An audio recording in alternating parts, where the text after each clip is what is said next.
Para la izquierda diario nos encontramos hoy día con el profesor de Estado en Física, Carlos Pérez Soto, a quien realizaremos una entrevista. Profesor de una serie de universidades, ha publicado libros, artículos, así que nos introduciremos inmediatamente en las preguntas, ¿no? Profesor, ¿qué opinión tiene respecto a, cuál es su análisis respecto a la situación política nacional que vive el país? Yo creo que en este momento hay una parálisis de la política chilena que tiene que ver, por un lado, con la extrema fragmentación de las izquierdas posibles, por otro lado, con la inviabilidad de la concertación y este arreglo electoral que hicieron de la nueva mayoría, y con las ambiciones de la derecha, ¿no? La derecha no logra formar un consenso porque hay demasiada gente en la cola esperando ser elegida para algo, ¿no? Entonces, eso hace que prácticamente todo el espectro político funcione tirando la pelota para adelante, ¿no? Entonces, constitución, bueno, que sea el próximo gobierno, y el próximo gobierno la va a tirar para el otro. Reforma de la AFP, ¿no? La planteamos, pero la tiene que resolver el próximo gobierno. Es decir, todo el mundo calcula el ciclo electoral de 4 años en que no se alcanzan a aprobar leyes porque no hay mayoría sustantiva.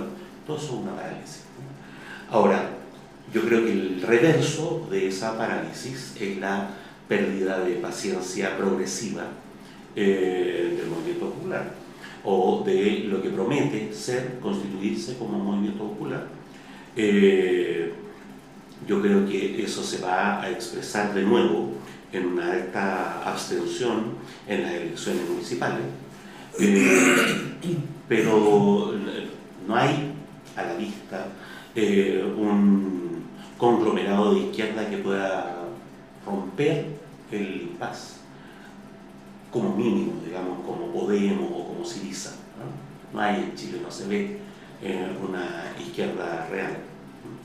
Hay que considerar que el 30% de la izquierda chilena son los comunistas, y mientras los comunistas estén al otro lado, ¿no es cierto?, en esta política media oportunista, ¿no es cierto?, haciendo juego electoral con la concertación, no va a haber posibilidad de una izquierda alternativa, ¿no? Yo creo que a mediano plazo lo que tiene que ocurrir es que las izquierdas vayan confluyendo en un proyecto en el cual los comunistas no sean la fuerza principal, ¿no? Que se vean obligados, como la Izquierda Unida en España, a partir detrás, ¿no es cierto?, de una fuerza, de un conglomerado político que pueda ser considerado auténticamente de izquierda. Y respecto a eso, ¿qué tipo de izquierda entonces tendría que ser? ¿Una izquierda anticapitalista? Hay varias polémicas con Syriza y Podemos, o sea, izquierdas que han ido moderando su discurso. El caso de Syriza en Grecia, que terminó administrando, digamos, claro, parte de la deuda. La izquierda hay que definirla en términos de contenidos más que en términos doctrinarios, ¿no? Las doctrinas ayudan, pero son los contenidos los decisivos. Desde luego, no se puede hablar de izquierda si no hay una actitud claramente anticapitalista. Eso es lo que define a la izquierda, ¿no? Es el mínimo. Y yo creo que eso se traduce en cuestiones muy programáticas, muy concretas. No puede haber una izquierda que no contenga como punto inicial, como mínimo de los mínimos en su programa, la nacionalización de los recursos naturales, ¿no? Eso es lo mínimo. Aquí en Chile hay que anular las concesiones mineras. Sin eso, si yo no veo en un programa, ¿no es cierto?, de algo que se llama izquierda, eso como primer punto, yo dudaría en llamar izquierda a ese conglomerado. La segunda cuestión es que no puede haber izquierda sin una actitud radical frente al capital financiero transnacional. Eso se traduce en un programa de izquierda para Chile, en que lo mínimo, ¿no?, es que el Estado le quite todo apoyo a las deudas privadas. Entonces, el programa de la izquierda, uno, se anulan las concesiones mineras, se nacionalizan, ¿no? Dos, no hay apoyo, ¿no es cierto?, al capital, ¿no? Porque ese es el problema que tienen los españoles, ese es el problema que tienen los griegos, ese es el problema que vamos a tener nosotros cuando el capital transnacional decida dejar caer el modelito, ¿no es cierto?, y instalarnos en otro lado donde haya más fidelidad política. Quitarle el apoyo a la deuda privada es un gesto que tiene que complementarse con anular las deudas contraídas por gobiernos corruptos, bajo el principio de que los pueblos no tienen por qué pagar las deudas que contraen gobiernos corruptos. Y la corrupción es fácil de demostrar. Eso es hacer un juicio, qué sé yo, mostrar que las autoridades estaban comprometidas con el capital transnacional y declarar nulas las deudas. Cuando tú haces dos gestos como eso, todo lo demás, ¿no es cierto?, va implicado. La nacionalización de los fondos previsionales o la responsabilidad del Estado, ¿no es cierto?, en educación y en salud, son también temas mínimos. Eso es lo que define a un programa de izquierda. Yo creo que desde un punto de vista doctrinario, un programa como ese solo puede ser perseguido desde las teorías que tradicionalmente han mantenido una posición consistentemente anticapitalista, ¿no?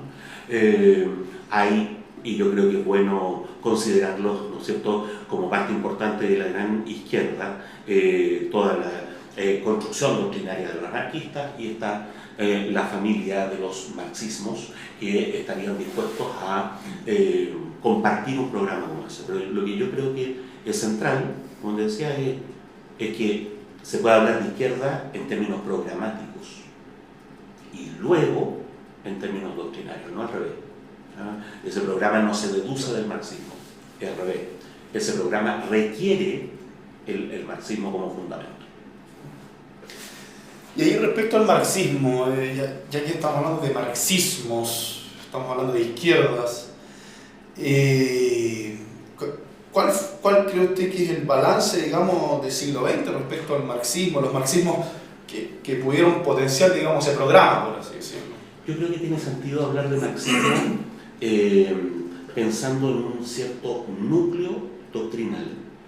Ese núcleo doctrinal está contenido en Karl Marx, por eso uno habla de marxismo, en Karl Marx en particular, ¿no? La crítica que Marx hizo al capitalismo, la crítica económica, estructural, por un lado, la idea de lucha de clases y el corolario de la idea de lucha de clases, que es la necesidad, ¿no es cierto?, de la violencia revolucionaria para derrocar a la dictadura de la burguesía, y por otro lado la posibilidad de un horizonte comunista, es decir, la idea de que una sociedad sin clases es posible. Entonces, bajo ese núcleo doctrinario caben muchas formulaciones posibles. Yo no creo que sea útil, al revés, creo que abiertamente contraproducente tratar de establecer un marxismo correcto.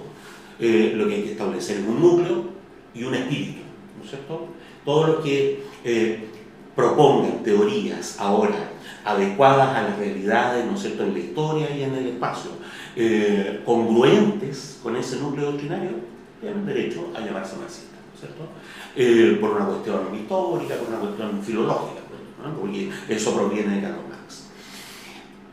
Eso significa que, en mi opinión, hay, y es bueno hablar siempre de marxismos en plural, ¿no?, de uno, por el aterrizaje de este núcleo a realidades nacionales e históricas diferentes. Lo mismo ser marxista, ¿no es cierto?, en Rusia en 1917 que, ¿no es cierto?, en Estados Unidos en 1980.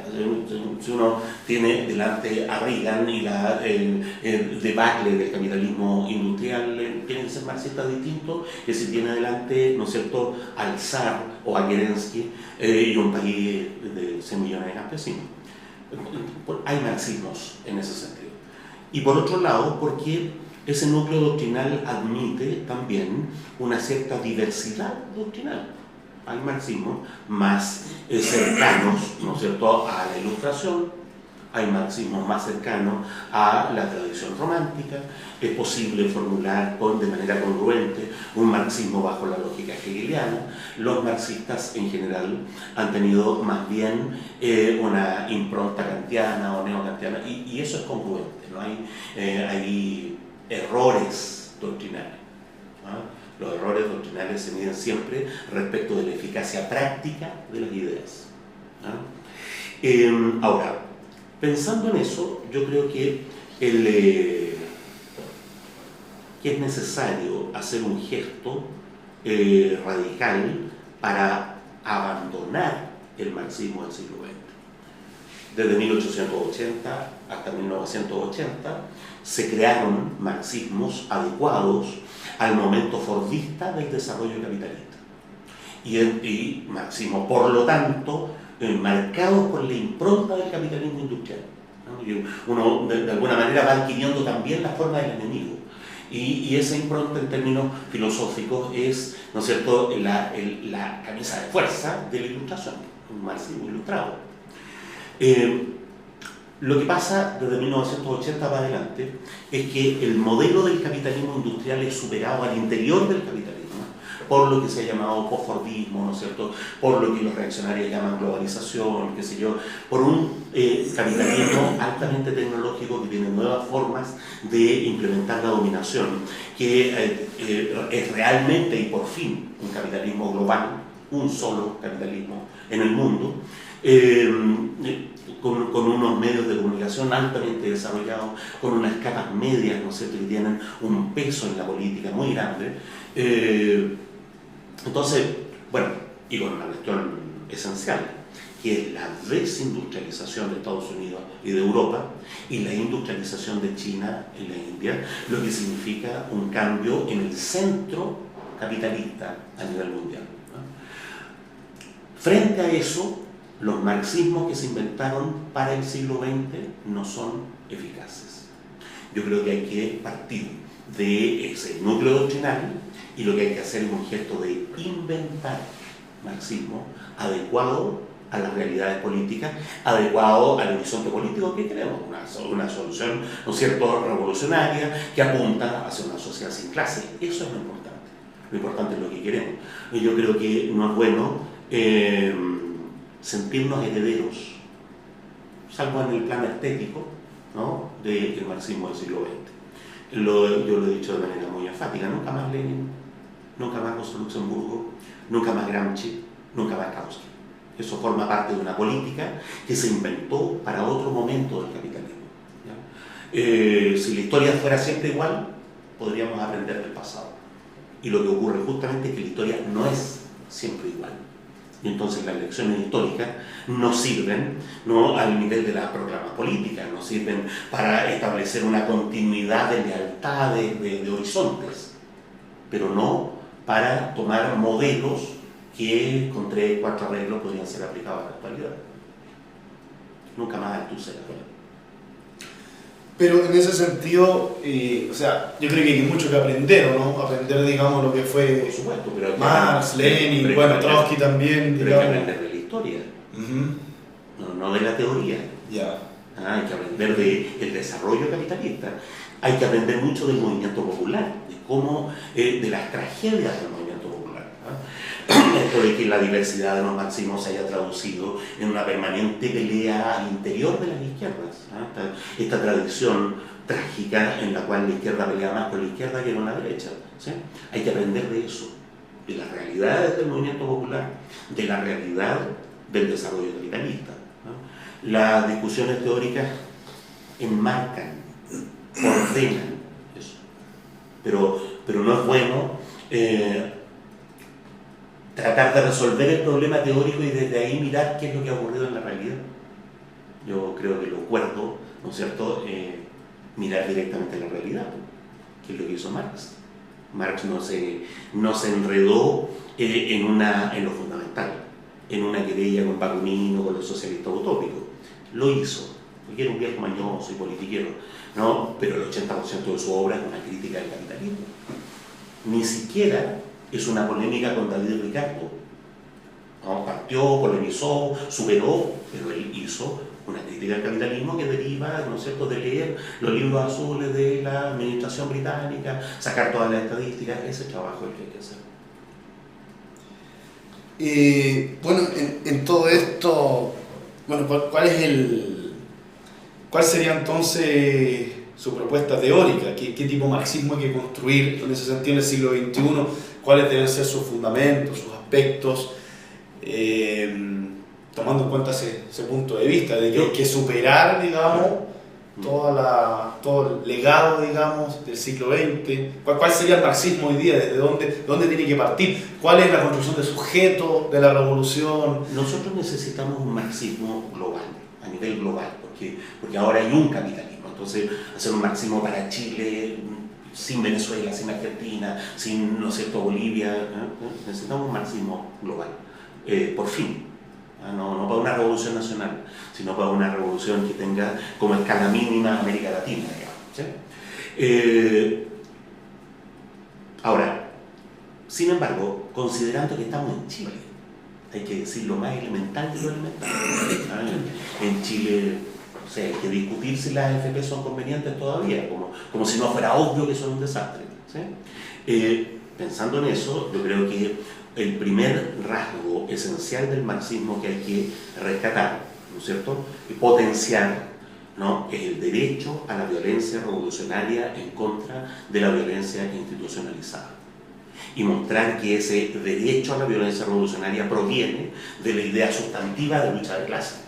Es decir, de que aquí no hay sectores sociales que no se entienden por falta de diálogo, sino que hay clases sociales que tienen intereses contradictorios con imágenes del mundo contradictorias, lo que es una situación de suyo violenta y de la cual solo se puede salir a través, ¿no?, de la violencia de masa, a través del derecho de los pueblos de contraponer esa violencia institucionalizada. Esa es la cuestión.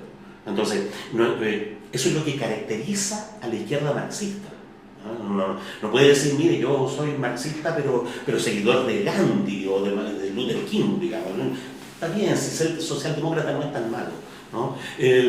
Todo bienvenido, ser liberal no es tan malo si usted es progresista, tiene una agenda valórica, etc.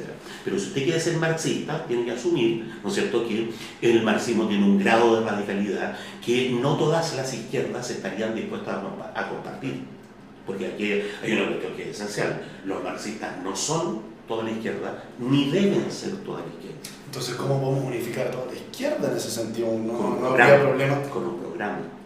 Ya. Con un programa. Entonces, cuando yo digo que hay un espíritu común, ese espíritu común es la responsabilidad del Estado sobre la educación, sobre la salud, sobre la cultura, ¿no? La retirada del Estado de sus compromisos con el capital financiero, con los tratados internacionales que nos obligan, ¿no es cierto?, a perder soberanía, la nacionalización, el usufructo social de los recursos naturales, ¿no? Ese espíritu es el que une a la izquierda. Por eso decía, aquí la izquierda hay que caracterizarla. Pero los marxistas serían una parte de esa izquierda. Y los marxistas son una parte de esa izquierda. Y entonces, y los marxistas tienen una política determinada, en la cual nosotros consideramos que es legítimo la vía, ¿no es cierto?, el recurso a la violencia de masas, ¿sí? No toda la izquierda tiene por qué estar de acuerdo con eso. Y entonces los marxistas hablarán en algún momento alianzas con personas que no están dispuestas a una política marxista, pero que están dispuestas a nacionalizar el cobre, ¿sí? Por otro lado, esas mismas izquierdas no violentistas, no sé si existirá eso, pero que se declaran no violentistas, pactarán con los marxistas en algún momento en que la violencia de masa demuestre, ¿no es cierto?, ser la única herramienta política eficaz, ¿sí? Entonces, los marxistas tienen una manera de hacer las cosas. Las izquierdas no tienen en ese sentido por qué ser marxistas. Y los marxistas tienen que aprender a dialogar con esa izquierda que no necesariamente comparten la idea de la lucha de clases, que no necesariamente comparten, ¿no?, la idea de una sociedad sin clase o de un horizonte de emancipación, ¿sí? Yo creo que en ese diálogo es necesario fomentar una cultura de enorme tolerancia hacia las izquierdas no marxistas. Los anarquistas no tienen por qué ser marxistas, por ejemplo, ¿sí? Las feministas radicales no tienen por qué ser marxistas. Los pueblos originarios no tienen por qué encontrar en el marxismo el referente doctrinario que les permite una lucha de liberación nacional, ¿sí? Hay que aprender, ¿no?, que los marxistas, no son todos los progresistas, no son toda la izquierda, y si son los más revolucionarios de todos es algo que hay que probar en la práctica, ¿sí? Y para eso, como digo, hay que desarrollar una política de tolerancia. Con las izquierdas se dialoga. Bueno, vamos a dar cierre a esta entrevista con el profesor y queríamos comunicar a los lectores, televidentes de laizquierdadiario.cl que al ver esta entrevista hagan sus preguntas, críticas, comentarios. En función de eso podremos pensar en una próxima entrevista, ¿no? Que trabaje y profundice muchos temas que quedaron planteados aquí, ¿no? Varias polémicas aquí, ¿no? Que planteó el profesor. No sé qué opina el profesor para cerrar la entrevista, unas palabras. Ahora sí, al final, gracias a La Izquierda Diario por la oportunidad de conversar y por supuesto sería muy bueno mantener un diálogo a través de lo que las personas que vean esta entrevista quieran objetar, sobre todo objetar, porque tirar flores es más fácil, ¿no? Y es más lógico además, ¿no? Pero en cambio objetar es la tarea interesante y ahí le podemos hacer un llamado y yo estoy dispuesto. Muchas gracias. Muy bien. Gracias. Muchas gracias, profesor. Gracias a ustedes. Ya tendremos otra entrevista en las próximas semanas en La Izquierda Diario.